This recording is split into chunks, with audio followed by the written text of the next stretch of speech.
अगर अटल बिहारी वाजपेयी आज जिंदा होते तो शायद योगी जी के सबसे बड़े विरोधी वही होते।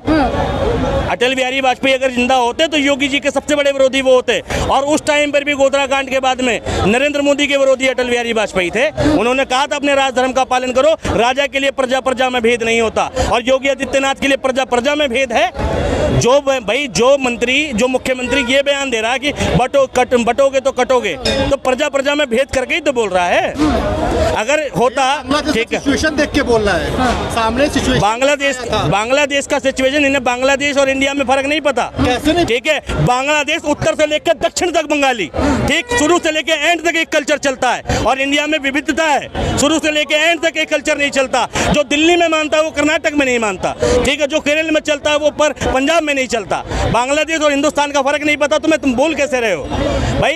हिंदुस्तान में सभी कम्युनिटी रहती है। बांग्लादेश छोड़ दो, कल का न्यूज़ है, ठीक है भैया, कल का न्यूज़ है। एक मिनट मैं ये पब्लिकली दिखाना चाहता हूँ। ये देखो अब जरा, मूर्ति विसर्जन के दौरान छत से चलाए पत्थर, युवक को घर से घसीटकर गोली मारी, सांप्रदायिक तनाव, बहराइच का मामला है, ठीक है। नहीं, एक मिनट चल रहा है वहाँ पर, ठीक है। ऐसा दंगा हुआ, सरकार किसकी? योगी आदित्यनाथ की। पुलिस किसकी? योगी आदित्यनाथ की, ठीक। सारा प्रशासन किसका? योगी आदित्यनाथ का, ठीक। और यहाँ पर सबसे बड़ी बात, बांग्लादेश से कंपेयर कर रहे हैं। बांग्लादेश में बहुसंख्यक मुसलमान है तो खतरा हिंदुओं को है। हिंदुस्तान में बहुसंख्यक कौन है? तो खतरा किसको होगा? यहाँ के अल्पसंख्यक को होगा ना। डरना चाहिए मुसलमानों को, डरा रहे हिंदुओं को। देखो बटोगे तो कटोगे, गजब मूर्ता है, ठीक है। अरे भाई बीजेपी, भाई हिंदुस्तान में तो हिंदू बहुसंख्यक है। हमेशा किसी भी देश में कंफर्ट जोन में बहुसंख्यक होता है, चाहे ईरान हो, चाहे इराक हो, चाहे श्रीलंका हो, चाहे बांग्लादेश हो, चाहे पाकिस्तान हो। जहाँ जो बहुसंख्यक होगा, बहुसंख्यक कंफर्ट जोन में होता है, अल्पसंख्यक कंफर्ट जोन में नहीं होता। भारत में अल्पसंख्यक मुसलमान है, वो कंफर्ट जोन में नहीं होगा। अल्पसंख्यक जैन है, वो कंफर्ट जोन में नहीं होगा। भारत में अल्पसंख्यक सिख है, वो कंफर्ट जोन में नहीं होगा। हिंदू तो बहुसंख्यक है, उसको क्यों डरा रहे हो कि बांग्लादेश बन जाएगा, ये बटोगे तो कटोगे, ठीक। और दूसरी बात, ठीक, श्रीलंका पढ़ लें, अगर नहीं पढ़ा हो तो पढ़ लें। कक्षा 10 का दूसरा चैप्टर है, सत्ता की साझेदारी और बेल्जियम की समझदारी। उसमें स्पष्ट तौर पर लिखा गया था, जहां एक समुदाय विशेष को बढ़ाने की कोशिश की जाती है, डच भाषी लोगों को महत्वाकांक्षा मिली थी। आज श्रीलंका कहाँ खड़ा है? कहाँ खड़ा है? किसी जगह नहीं खड़ा, ठीक। और श्रीलंका में हुआ, वहाँ के तमिल भाषी लोगों का इसी तरीके से उत्पीड़न किया गया कि भाई बटोगे तो कटोगे, इन तमिलों से बदला लेना। मतलब अल्पसंख्यक को दिखा रहे थे कि ये उग्र हो जाएंगे। और हुआ क्या? वहाँ के डच भाषी लोगों को सारी सत्ता सौंप दी गई। मजबूरन वहाँ के तमिल भाषी लोग इंडिया में आ गए। उनमें से एक भाजपा का बड़ा नेता भी था, इन्हें पता नहीं होगा, लाल कृष्ण आडवाणी। श्रीलंकाई तमिल था वो, तुम्हें नहीं पता था, ठीक है। और बात कर रहे हैं कि बहुसंख्यक, अरे भारत में हिंदू बहुसंख्यक हैं, उनके बटने कटने की बात ही नहीं है। और सुनो, अगर ये कहते हैं कि हिंदू बटेगा, हिंदू में जाति पाती है, तो मुसलमानों में सुनो, मुसलमानों में भी 72 फिरके हैं, 72 फिरके हैं। और यही चीज सुनो, यही चीज, हाँ बोलो। मैं सिर्फ एक नाम, सॉरी मैम, आप में सिर्फ एक नाम से जाना जाता है, मुसलमान पहले तब कोई जाति, ठीक है। लेकिन हिंदू को बांट दिया गया, पहले जाति, किसने बांटा? भैया मुसलमानों ने बांटा। एक मिनट, ये क्या मुसलमानों ने बांटा?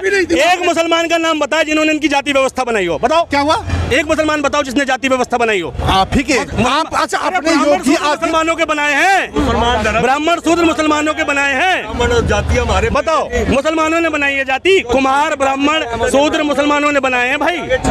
वर्ण आपने ये कैसे बोला जो बहुसंख्यक है हम? अरे हमें तो अल्पसंख्यक आप लोगों ने बना दिया। अरे आपके कैसे अल्पसंख्यक हो? अभी गूगल करो, हिंदू भारत में बहुसंख्यक कौन है? अभी करो गूगल, कौन है बहुसंख्यक? गूगल करो। कहने का बात है भैया, कहने का। अरे ऐसे कैसे कहने का? अच्छा एक बात बताओ, कहने की बात होती तो देश में प्रधानमंत्री हिंदू राष्ट्र के नाम पर जीतता, प्रदेश का मुख्यमंत्री हिंदू राष्ट्र के नाम पर जीतता, मुझे बताओ। और भारत के, ठीक है, 28 राज्यों में, ठीक है भाई, एक टाइम ऐसा आया था 20 राज्यों में इनकी सरकार थी। अगर ये बढ़ गए होते तो जीतता। एक बात है, सिर्फ आप ही से प्रॉब्लम क्यों? हम एक क्वेश्चन आपसे पूछते हैं, इस देश राज्य में, पंजाब में 8.82% सिख हैं, उनको कोई दिक्कत नहीं है हमसे, ठीक है। मैं एक क्वेश्चन का जवाब मुझे चाहिए। भी नहीं है। अच्छा, तुमसे दिक्कत नहीं है, तो ये पूछ रहा हूँ, क्यों? जब आप लोग अपना तजिया लेके जाते हो, आप लोग अपना कुछ भी लेके जाते हो, हम लोग कहीं भी पत्थरबाजी नहीं करते। कहाँ हुआ? नहीं हुआ कभी दिखाओ, दंगा? दिखाओ। ठीक है, नहीं हुआ। पत्थरबाजी दिखाओ। अच्छा एक बात बताओ, एक मिनट पत्थरबाजी दिखाओ। एक मिनट ये कह रहे हैं भाई राम राम चिल्लाएंगे, जब मुल्ले काटे जाएंगे राम राम चिल्लाएंगे, ये किसका बयान है? गाय को रोटी के साथ खाने वाला और गाय को रोटी खिलाने वाला, ये किसका बयान है? ठीक, एक मिनट ओवैसी जी के भाई का बयान ये है, एक मिनट। बस बेटे पे साथ हटा दो। अब पत्थर हम बता देंगे। दिल्ली के भजनपुरा खजूरी में दंगे हुए थे, पत्थर किसने चलाया था? नहीं, दिल्ली भजनपुरा खजूरी में दंगे हुए थे, पत्थर किसने चलाया था? भजनपुरा खजूरी के दंगे, ठीक है। ट्रेन में मारा मुसलमानों को, वो किसने किया था? दाढ़ी पकड़ के नोचा किसने?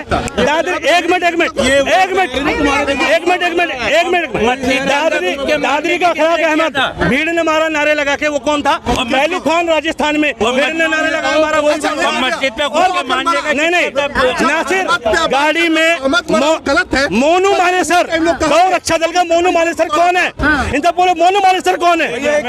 मोनू मानेसर कौन है? बजरंग दल का गौ रक्षा दल का कौन है? मोनू मानेसर बताओ मुझे। आज बात करोगे दंगा ही नहीं होता। कौन है? दक्ष चौधरी कौन है? स्वतंत्र भारद्वाज कौन है? बताओ मुझे। बीजेपी का बटेंगे तो कटेंगे, ये असर नहीं है, ये इनकी स्ट्रेटेजी है सत्ता में बने रहने की। 10 साल से शासन में रहने के बाद भी किसी नेता को ये कहना पड़े अपनी कम्युनिटी के लोगों के लिए, तो शर्मनाक है। तुमने ऐसा समृद्ध हिंदुओं को बनाया क्यों नहीं? ठीक, इतना ताकतवर बनाया क्यों नहीं? बढ़ता गरीबी इंसान है, अमीर इंसान नहीं बढ़ता। ठीक है, धार्मिकता हर गरीब घर में मौजूद होती है बहुत ज़्यादा, लेकिन अमीरों के यहाँ ज़्यादा मौजूद नहीं होती। जो घटना हुई है लेकिन बहराइच में, हाँ, उसके बाद चुनावों पर क्या फर्क पड़ेगा? चुनावों पे भैया फ़र्क पड़ चुका। भाई बीजेपी जो राजनीतिक रोटियां सेकती हैं वो सेक रही हैं और सेकती रहेंगी। जब तक बीजेपी की विचारधारा का एक भी व्यक्ति हमारे बीच में मौजूद है, मैं कह रहा हूँ ना, दिक्कत मोदी योगी से नहीं है, दिक्कत अंधभक्त से है। और अंधभक्त हमारी भीड़ में है। मुझे नहीं पता था मेरा पड़ोसी अंधभक्त था, वो रात दिन हमें ज्ञान देता था, लेकिन बाद में पता चला वो तो बीजेपी का सपोर्टर है। एक हमारे अंकल जी थे अनिल वर्मा, ठीक, वो बहुत अच्छी बातें करते थे, बाद में मुझे पता चला कि वो तो हिंदू हैं। आप कह रहे मोदी योगी जिम्मेदार नहीं है या वो उनको दोष देने से नहीं होगा, लेकिन बातें तो वही लोग करते हैं, उन्हीं को तो फॉलो करते हैं। जिम्मेदार है इनकी विचारधारा। अगर मोदी जी आज कुर्सी छोड़ दें तो भी दंगे खत्म नहीं होंगे, योगी जी कुर्सी छोड़ दें तो भी दंगे खत्म नहीं होंगे। भाई छोड़ना है तो ऐसे लोग राजनीति से संन्यास लें। ऐसे लोगों की राजनीति में एंट्री ही नहीं होनी चाहिए, ना पक्ष में ना विपक्ष में। यानी कि उनकी, आपको लगता है कि उनकी विचारधारा की वजह से हो रहा है? बिल्कुल। अटल बिहारी वाजपेयी तो भी तो थे ना सर। हाँ, तो अटल बिहारी वाजपेयी की विचारधारा अलग थी। अटल बिहारी वाजपेयी और योगी आदित्यनाथ की विचारधारा सेम बता रहे हो क्या आप? जमीन आसमान का फर्क है। कह रहे ना कांग्रेस की बात आप कर रहे हैं, हिमाचल में उसकी मोहब्बत की दुकान खोली है। मैं कांग्रेस की बात ही नहीं कर रहा, मैं इंसानियत की बात कर रहा हूँ। आप 14 से पहले की बात कर रहे हैं कि वहाँ पर नफरत नहीं थी। बिल्कुल नहीं थी जी, और होती भी थी तो वहाँ पर गलत को गलत कहा जाता था। स्थिति का महाराष्ट्र में क्या हुआ है? हिमाचल में भी चल रहा है, लेकिन वो किसकी वजह से चल रहा है? कांग्रेस करा रही है क्या वहाँ पर? मुझे बताओ किसकी वजह से चल रहा है? कांग्रेस करा रही है। वहाँ पर भी बीजेपी का शासन, बीजेपी की वजह से है ना, शासन तो कांग्रेस का है, लेकिन कार्रवाई हो रही है वहाँ पर, ऐसा नहीं है, कार्रवाई भी हो रही है। और कार्रवाई होने की वजह से ही इतनी शांति है, वरना यूपी जैसा हाल होता। ऐसी व्यवस्था जैसी हिमाचल प्रदेश में हुई कि एक मस्जिद के विवाद में हजारों लोग सड़कों पे आ गए, एक सिंगल व्यक्ति की भी जान गई, थोड़ा भी पथराव हुआ, लेकिन यूपी होता तो हो जाता ना। असर है जो हम एक रहेंगे, नेक रहेंगे, कटेंगे तो बटेंगे, उनका असर है क्या? एक बात कहनी है मैम, 100 बातों की एक बात कहना चाहूंगा मोदी जी की तानाशाही पे। अगर सलमान खान बीजेपी ज्वाइन कर लेना तो मोदी जी ये भी साबित कर देंगे कि हिरन ने आत्महत्या करी।